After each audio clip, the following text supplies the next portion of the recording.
Ask the average person on the street what they know about Alzheimer's disease, and they're liable to tell you that that's the disease where people forget their names, they forget their spouse's names, they forget their kids' names, they forget who these people are to them, the relationship.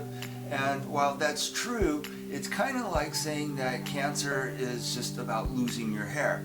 So while it's true that with chemo people do lose their hair, there's just so much more to cancer. Just like with Alzheimer's, there's so much more than simply forgetting who people are in your life.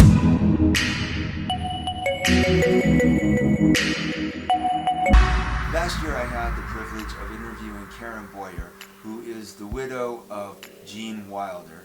And she made a very important point, which is that Alzheimer's affects not only the mind, but the body too.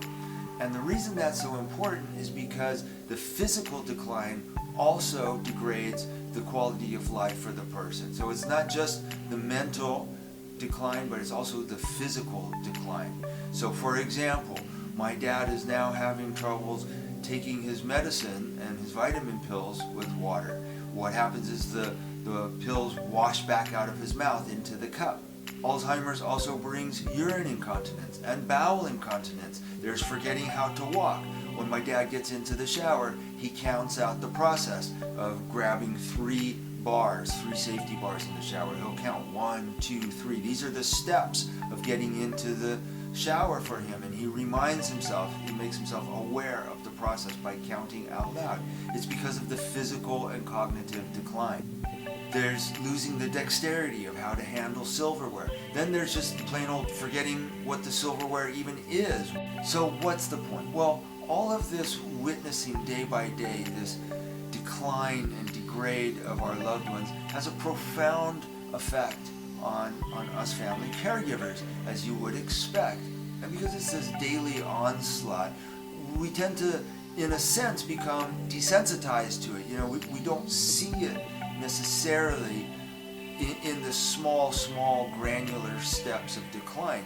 We see when there's something that's big that happens, such as the landmark day when your dad forgets your name and who you are, your relationship to him. So that stands out.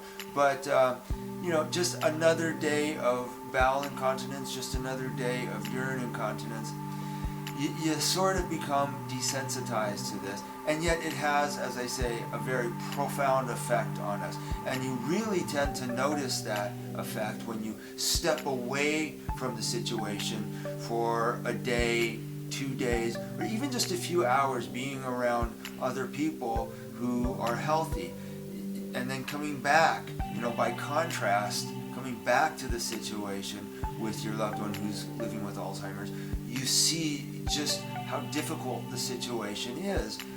Recently, while I was collaborating with Dr. Michael Yasinski, MD, a psychiatrist who specializes in helping older patients who are living with Alzheimer's or other sorts of dementia and their families, he brought out a point that really stood out for me, which is that not practicing self-love on a daily basis and expecting to be able to do so when you have a personal crisis is completely unrealistic.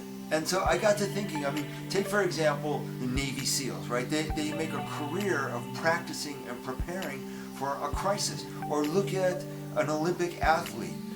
Basically all day, every day, that person trains for the big event.